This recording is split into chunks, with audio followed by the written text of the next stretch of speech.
ngababyaza abari bubyare ngo bice byara bamaze kubyara babyara nabo bahagaze hejuru. Imana ibanze imwemeze kuko nuko amashereka bapondesha ibyondo. Umugisha kufunguye iki kiganiro washaringa ukerekana inshuti zawe kugira ngo nabo barusheho gukomera. Ndagusuje inshuti z'umusaraba ahantu hose urereye, nimba ari mu gitondo nizere kuza kugira umunsi mwiza kandi nimwe nijoro nizere kuza kugira ijoro ryiza. Ndakwifuriza amahoro ava ku Mana, ndakwifuriza kugubwa neza, nimba ubabaye ndakwifuriza ibitwenge. Bibiliya yo irambwira ngo mwishimane n'abababaye, mwishimane n'abishimye. Aya masaha rero mu ruhande rwawe naho uhagaze ndifuza kunezererwa nawe, ndifuza kubana nawe unezerewe mu bubabare bwawe, ndifuza ko twabana kabone ko tugiye kuganira ku ijambo ry'Imana. Nasoma ijambo ry'Imana ambwira ngo muhumurize abantu banjye. Mu by'ukuri ntabwo njenje kukubwira ko bikomeye, ahubwo njenje kukwifuriza umugisha w'Imana no kubana n'Imana no kurushaho kunezererwa umucyo w'Imana. Yesaya 61 ku murongo wa 2 bambwira ngo byukura bagirane kuko umucyo w'Uwiteka ukurasiye. Nubwo ubona uri mu ntambara ukabona bikomeye, ariko aba amasaha yo kunezererwa Imana, aba amasaha yo kubona ko umucyo w'Uwiteka Imana yawe ukurasiye. Ngaye nguko rero amazina yanjye nitwa Nshimiyimana Theogene, tugiye kubana ku ijambo ry'Imana. Ahantu uri hose rero ndakwifuriza guca bugufiya kugira ngo tubane muri umwanya. Ca bugufiya niba uri muri business zawe uhagaritse kanya gato, tubane twumvikane mu isengesho, dusenga Imana kugira ngo uburinzi bw'Imana buze wowe kuri wowe, imbaraga z'Imana zize zibe kuri wowe, umucyo w'Uwiteka ukurasire, kandi bujya ushaka kubana n'Imana neza urushaho nawe kwiyoroshya. Kabone ko uri umuhanga wo koga uruzi cyangwa se ari kubyiga, ntago ajya yiremeza ahubwo ariyoroshya, kuko iyo wiremeje wacumira ukarengerwa. Rero iyoroshye kugira ngo turusheho kubana n'Imana. Tugushimiye Imana Data wa twese n'Umwana n'Umwuka Wera. Mwami, tugushimiye ko warinze ubwoko bwawe, tugushimiye ko warinze abantu bawe, tugushimiye ko wabaye muhane rwabo, tugushimiye ko warwaniriye intambara zitandukanye mu izina ryawe Yesu Kristo. Nubwo bimeze bitya, nubwo ari amahoro, nubwo ari intambara gusa, ariko Data wa twese uri mu ruhande rwacu naho mubisha yava. Natwe turaguhamagaye nk'Imana udushoboze muri byose, utubashishe kwihangana, utubashishe gukomera mu izina ryawe Yesu Kristo. Ayiwe Data wa twese ndakwinginze kuko uri Imana ishoboye byose, uzube mu ruhande rw'abantu bawe, ubarwanirire, ubagirire neza, ubabere maso, ubiteho, ubarengere, twese uturengere kandi duhaze mu buntu bwawe. Mwana, tugiye kuganira ibyawe, nyuma uzube muri twebwe, naba ari twebwe ahubwo izina ryawe rihabwe icyubahiro, izina ryawe rishyirwe hejuru. Nyuma uzubane natwe muri byose, ni mu izina ryawe Yesu urakoze, amen. Tugiye kuganira ku ijambo ry'Imana dusanga mu gitabo cya Mose cy'Ukuva ibice 15 tuhera ku murongo wa 20. Turaganira no mu gitabo cy'Abami ba kabiri ibice 2 ku murongo wa 19. Igitabo cy'Ukuva ibice 15 umurongo wa 22, umutwe w'amagambo uravuze ngo Imana ikiza amazi y'Imara kurura. Mose agendesha Abisiraheli bakomeza urugendo bava ku nyanja itukura bajya mu butayu bw'Ishuri. Bagenda iminsi 3 mu butayu babura amazi. Bageze Imara 23, bageze Imara ntibabasha kunywa amazi y'Imara kuko yaruraga. Nicyo cyatumye hitwa Imara. 24, abantu bitotombera Mose bati turanywa iki? Atakira Uwiteka amwereka igiti akijugunya muri ayo mazi, amazi ahinduka meza. Arababwira ati nimugira umwete wo kumvira Uwiteka Imana yawe ugakora ibitunganye. 26 niko avuze. Arababwira ati nugira umwete wo kumvira Uwiteka Imana yawe ugakora ibitunganye mu maso yayo, ukumvira amategeko yayo, ukitondera ibyo yagutegetse byose, nta ndwara nzaguteza nta ndwara nzaguteza nk'izo nateje abanyegiputa, kuko ari njyewe Uwiteka ugukiza indwara. Imana itugirire neza. Bibiliya iri kutubwiye ku mazi arura ngo Mose agendesha Abisiraheli. Inshuti yanjye mwene data, ndagira nkwibutse yuko rwari urugendo rurerure Abisiraheli bava mu gihugu cya Egiputa. Mu gihugu cya Egiputa bahuriyeyo n'uburetwa bukomeye. Farawo yarabagerageje bikomeye, kuko Bibiliya itubwira neza mu gitabo n'ubundi cy'Ukuva igice cya mbere ku murongo wa 15 ukuntu Farawo yigeze ashyiraho itegeko ryo kuzajya bica abana b'abahungu bavutse. Farawo aravuga ngo ntihazajya abwira ati ashyiraho ababyaza, ababwira bashyiraho itegeko arababwira ngo mwababyaza mwe ntihazajya havuka umwana w'umuhungu muzajye mumwica. Ariko icyo gihe kimwe ngo noneho Farawo igihe kimwe ngo yakoreshaga inama n'Imana iri mu ijuru, nawe igihe yakoresheje inama iraje avuga ati ubwo bimeze bityo Farawo akaba ashaka kwica ubwoko bwanjye, akaba ashaka kubuhetura, nyamara muri ubu bwoko bwanjye hazabamo umucunguzi none uzabasha gucungura ubu bwoko bwanjye bwanyazwe buri mu Egiputa. Imana ishimwe cyane.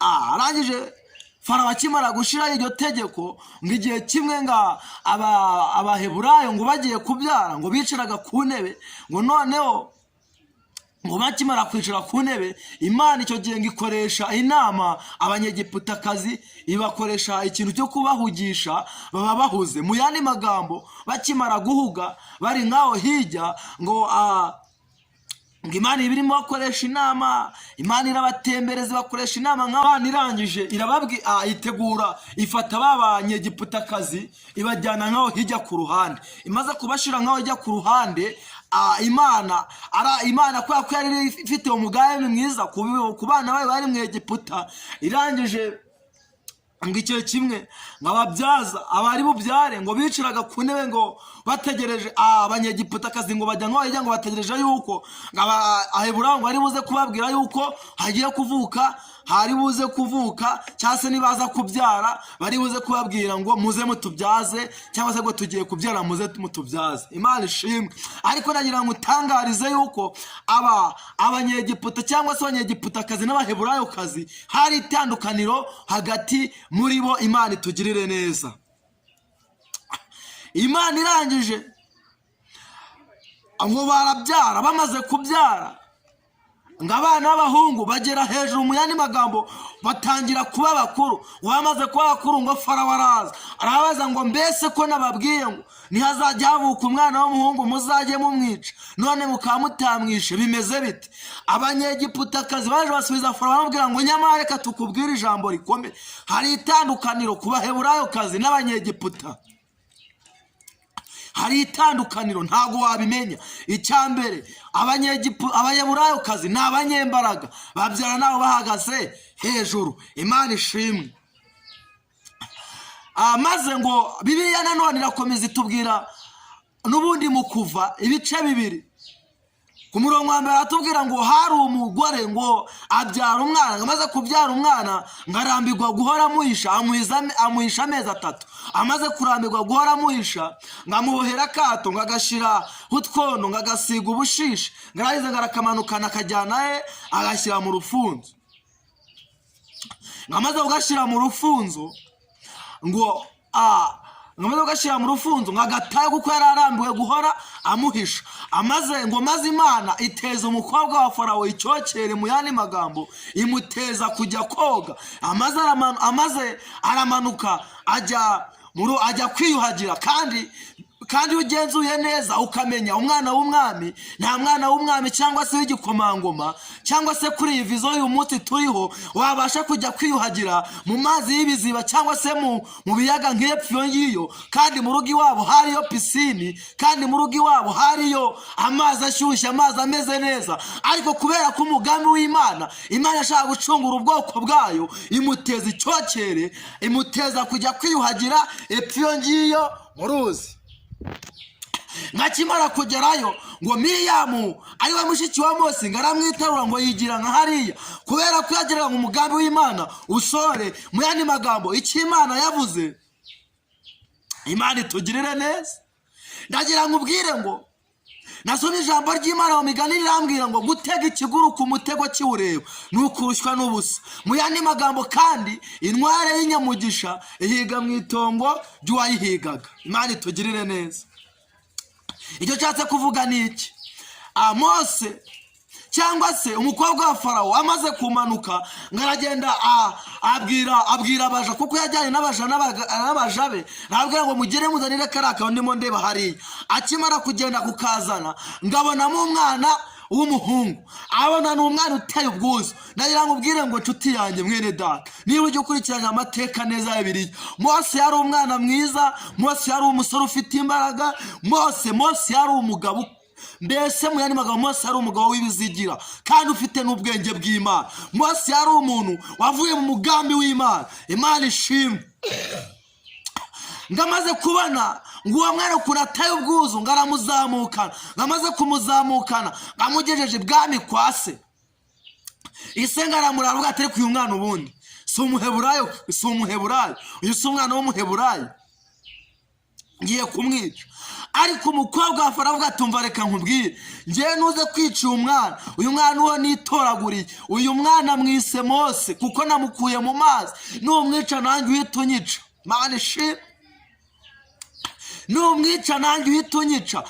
Uyu mwana yari uw'isezerano. Uyu mwana ndagira ngo ubwire ngo n'ubundi nubaye umucunguzi wo gucungura ubwoko bwa Isirayeli, kuko n'ubundi niwe imbanziriza yo kujya mu Egiputa kwa Farawo gukurayo ubwoko bw'Imana. Mose ngo Miriyamu araje abwira umukobwa wa Farawo ati ariko ubundi ntago nagufasha ukamuha uyu mwana nkakurangira umuntu wamukurerera. Umushiki wa Mose aramufata amushira nyina, n'ubundi nyina aba ari we umurera, amureresha ibiryo byo kwa Farawo, amureresha ibiryo by'ibwami. Imana itugirire neza. Ariko icyo nshatse kuvuga ni iki?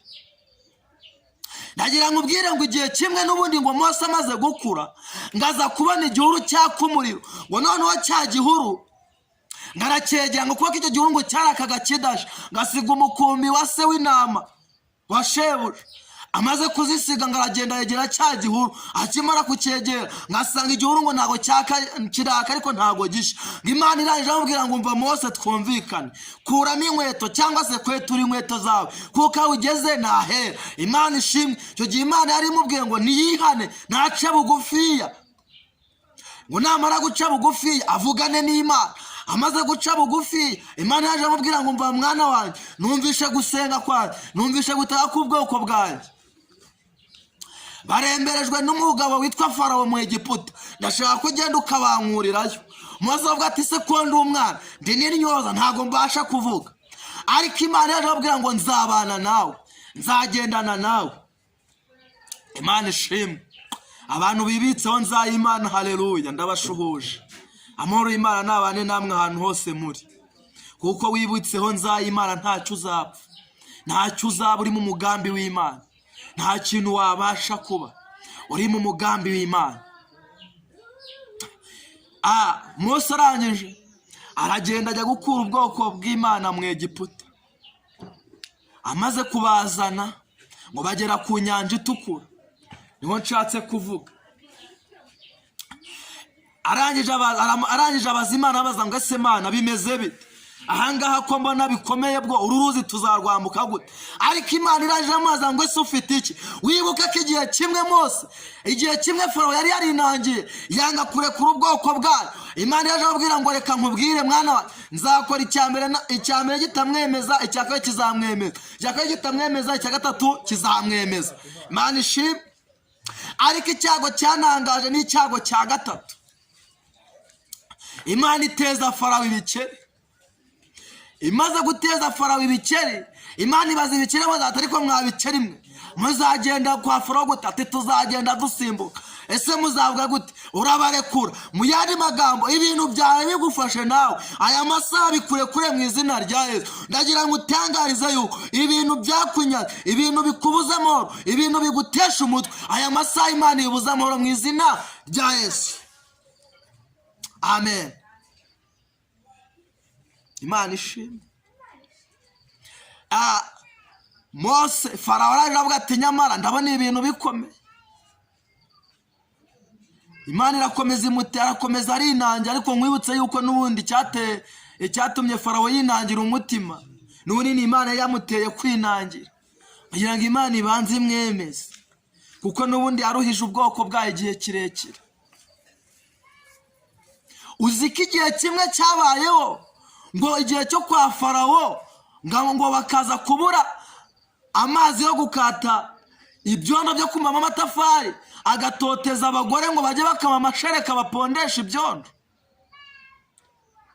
Ariko Imana irangije ireba ko gasuzuguro, iravuga ati nanjye ngiye ngomba kunangira umutima we nkamuteza ibyago kugira ngo yinange ntazabashe kurekura ubu bwoko. Nanjye mugiye kumuteza ibyago, nanjye kugira ngo mwereke ko ndi Uwiteka Imana ishoboye byose. Amen. Imana irangije imuteza ibyo byago, ngo ariko igihe kimwe ngo ageze ku cyago cya 10 iramubwira ngo nyamara ngo ngiye kwica n'abana bo mu Egiputa, abana b'imfura bose ngiye kubica. Arangije arabwira ngo umva reka mbabwire Mose ngo ngaho nimugende, ngo bageze ku nyanja ngo n'ubundi ngabo za Farawo ngo zaje zibari inyuma. Ngo Mose arangije aravuga ngo none Uwiteka ko tugeze ku nyanja tubigenjejwe gute? Imana amaza ngo ufite iki? Ati mfite inkoni. Okay, inkoni yitunge mu mazi. Ahituze mu mazi inyanja icikamo kabiri, barambuka. Bamaze kwambuka bageze hakurya ngo Miriyamu na Mose bararirimba barashima. Bamaze gushima Imana, ingabo za Farawo zaje zibari inyuma zihita ziroha hehe? Mu nyanja, kuko inyanja yahise yongera iraterana. Niho usanga n'ubundi hano mu gitabo cyo Kuva 15 ku murongo wa mbere navuga ngo maze Mose n'Abisiraheli baririmbira Uwiteka iyi ndirimbo bati, ndaririmbira Uwiteka kuko yanesheje bitangaje, ifarashi n'uwo yari ihetse yabiroshye mu nyanja. Imana itugire neza. Uwiteka ni imbaraga zanjye, ni indirimbo yanjye impindukiye agakiza. Uwo niwe Mana yanjye, nanjye ndayihimbaza. Niyo Mana yanjye, niyo Mana ya data, nanjye ndayishyira hejuru. Uwiteka intwari mu ntambara, Uwiteka niryo zina rye. Imana itugirire neza. Nshuti yawe mwene data, Uwiteka niryo zina rye. Ariko noneho ngo bamaze kwambuka, ngarutse kuri ya mazi y'Imana, ngo bamaze kwambuka ngo inyota ibabana nyinshi mu butayu. Hari ubutayu ubutayu bamaze kugeramo, bari bamazemo igihe kirekire, iminsi 3 n'amajoro 3. Ngo baza kubura uzi kumara iminsi 3 n'amajoro 3 utarya utanywa. Ngo ariko ngo ahantu bari ngo hari iriba ry'amazi cyangwa ikidendezi cy'amazi. Ayo mazi yari amazi meza nshuti yanjye, nawe uyabonye yari amazi meza. Ariko hari igihe waba uri kunkurikirana ayo mazi warayanywereyeho, ayo mazi ukaba uri kundeba kuri ekara warayanyweyeho, kandi agira ngo ubwire ngo ayo mazi yararuraga. Icya mbere umuntu wanganga kuri ayo mazi ari umukobwa ntiyashakaga. Icya kabiri n'umusore wanyweye kuri ayo mazi ntiyashakaga. Icya gatatu umubyeyi wanyweye kuri ayo mazi ntiyabyaraga. Ayo ni amazi arura. Ni ibintu bitatu mvuzeho, ariko nawe ugenzuye neza wasanga n'ubundi warayanyweyeho ayo mazi. Ngayo mazi nshuti yanjye yari amazi y'urubogobogo we, yari amazi ameze neza. Ariko umuntu wese wayanywaga, mu yandi magambo yahitaga apfa kuko ayo mazi yararuraga, ayo mazi yaricanaga. Ariko Abisirayeli ngo barangije bitotombera Mose, ngo barangije batakira Uwiteka, baramubwira ngo none tubibanyemo dute kaya amazi arura? Karo batuzanye muri ubu butayu, ariko amazi yakabarura, amazi yaharicana. Ariko ng'Imana ngarangije Mose umuntu w'Imana ngatakira Uwiteka arabwira ngo aya mazi yahararura. Ariko ndagira ngo ubwire ngo nubwo yaruraga ngo hafi yaho ngo hari ishyamba, uzi kugira ngo ishyamba ribe ishyamba, ariko rya shyamba bariteme haze gusigaramo igiti kimwe cyonyine, igiti kimwe cyonyine mu ishyamba ryose hasigara igiti kimwe. Ngo arangije Mose nawe afata cya giti aragifata akijugunya muri ya mazi, amazi arahumanuka, amazi ntiyongera kwicana ukundi. Imana ishimwe, amazi ntiyongera kwicana ukundi. Nshuti yanjye, wigeze ureba ariko ibi bya korona? Se korona wagira ngo buriya ntitwe twararuriwe? Usibye Imana yonyine yagobotoye ikagira uko ibigenza, bikaba biri kugenda bihumanuka, amazi ararura, amukaza amazi ararura. Uzi kuba utwara imodoka ariko ubu umuntu akaba atakubaza n'ibihumbi 5 ku mufuka, ayo ni amazi arura. Uzi kuba uzi ko witwa ngo ufite akazi ariko ugasanga uri wa muntu utabona n'igihumbi mu mufuka, ayo ni amazi arura. Ariko ndagira ngo aya masaha unihire Uwiteka amazi abashe guhumanuka. Amazi ararura, amazi y'Imana ararura. Birashoboka ko waba waranywereye ku mazi y'Imana, amazi akaba yarakururiye, ariko ndagira ngo dusenge Imana amazi y'Imana ahumanuke. Ndashaka ngo ufasha gusenga Imana amazi y'Imana akahumanuka, kuko amazi yararuze mu buzima bwawe. Wanyweye ku mazi y'Imana, gushaka byaranze, wanywereye Imana. Kubaka urugo byaranze, ugize ngo urashatse biranga, kuko wanyweye ku mazi y'Imana. Kandi ndagira ngo ubwire ngo umuntu wanyweye ku mazi y'Imana ntabyara, ntagira gute. Iyo usomye Bibiliya neza n'ubundi mu gitabo cy'Abami ba kabiri ibice biri ku murongo wa 19, nuko abanyamudugudu nabo ngo barataka, babwira Elisa baravuga ngo nubwo ubona uyu mudugudu ari mwiza ariko amazi yahararura,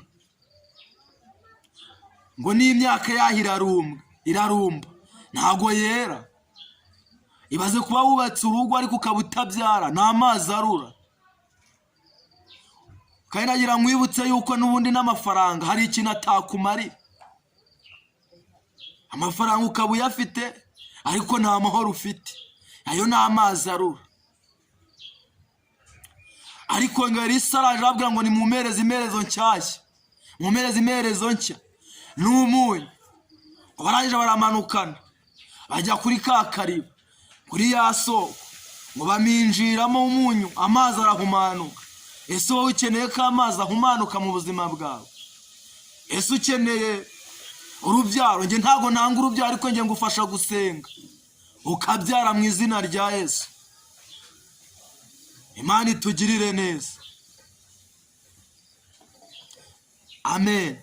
Uhagarara mu kwizera kwawe, kuko amazi yararuze. Wanyweye ku mazi y'Imana uri umukobwa ntiwashatse, wanyweye ku mazi y'Imana umaze kubaka urugo ntiwabyara, ayo ni amazi yaruze. Ariko aya masaha amazi agiye guhumanuka mu izina rya Yesu. Amazi agiye guhumanuka. Wowe wizere uyu mugoroba, wizere iki gitondo. Biraterwa n'igihe uzankurikirana, biraterwa n'igihe uzumva ubutumwa bwiza ukumva ko amazi mu buzima bwawe yaruze. Ariko nagira ngo ubwire ngo nubwo amazi yaruze, ntago amazi yakomeje kurura ukundi, kuko umuntu w'Imana Elisa yarayahumanuye. Mose nawe ashira igiti mu mazi arahumanuka, amazi ntiyongera kurura ukundi. Nagira ngo wizere, upfukame ahantu uri, dusenge Imana amazi ahumanuke mu izina rya Yesu. Tugiye gusengana Imana. Mwami Yesu, mu izina ryawe Yesu Kristo, turagushimiye ko wabaye natwe muri ubu butayu. Hari urugendo rurerure twazengurutse muri ubu butayu. Uwiteka Imana, twibwira yuko twashaka biranga, amazi arakomeza ararura, ariko agakaya twizeye yuko amazi ahumanutse. Nyemerera mu izina ryawe Yesu Kristo, buri wese wumvishe ubutumwa bwiza, amazi yaruraga, amazi ahumanuke mu izina ryawe Yesu. Aya masaha turabyizeye ko amazi ahumanutse, tugiye gukora bikemera, tugiye kubyara, tugiye gukora byose nk'uko ijambo rye ribimbwira ngo tuzororoka. Nyemera bongere bororoke, mu mifuka bororoke, ahantu hose bibakore bigende, kuko uri Imana ishoboye byose. Aba amazi yaruze mwami, turakwinginze ngo aya masaha nahumanuke mu izina ryawe Yesu. Uri Imana ishoboye byose, uri Imana ivuga bikaba, yategeka bigakomera. Aya masaha ugire ibyo utegeka, aya masaha ugire ibyo uhindura. Urakoze kubikoze mu izina ryawe Yesu, amen. Turagushimiye aho wakomeje kubana natwe ukurikira ubutumwa bwiza. Ukeneye kuba wavugana nanjye, ukeneye kuba wambaza mu gusenga, ukabambwira ngo ngufashe gusenga Imana, ariko n'ubundi ufite kwizera Imana yamaze kubikora, ariko ukeneye kumpamagara ushima Imana ko amazi yahumanutse, amazi yakururiye. Nimero yanjye ni 078 70 437 6 078 70 437 6. Iba no kuri WhatsApp. Ndagushimiye wowe wamaze kubana natwe, kandi nawe utarakora subscribe, ukore subscribe, like, share, comment. Iyo ukoze subscribe ushyigikiye umurimo w'Imana, kandi iyo ukoze share n'ubundi nabwo umurimo w'Imana urushaho kwaguka. Niko Paulo yandikiye Tito arabwira ngo icyatumye ngusiga Kirete ngo kugira ngo utunganye ibyasigaye bidatunganye. Nawe numugisha kufunguye iki kiganiro, wahasharinga ukerekana inshuti zawe kugira ngo nabo barusheho gukomera. Kandi nasomye ijambo rirambwira ngo niyo umara gukomera muzakomeza n'abandi. Nagasubira rero naho ubutaha. Ciao ciao, shalom shalom, turabakunda, bye bye.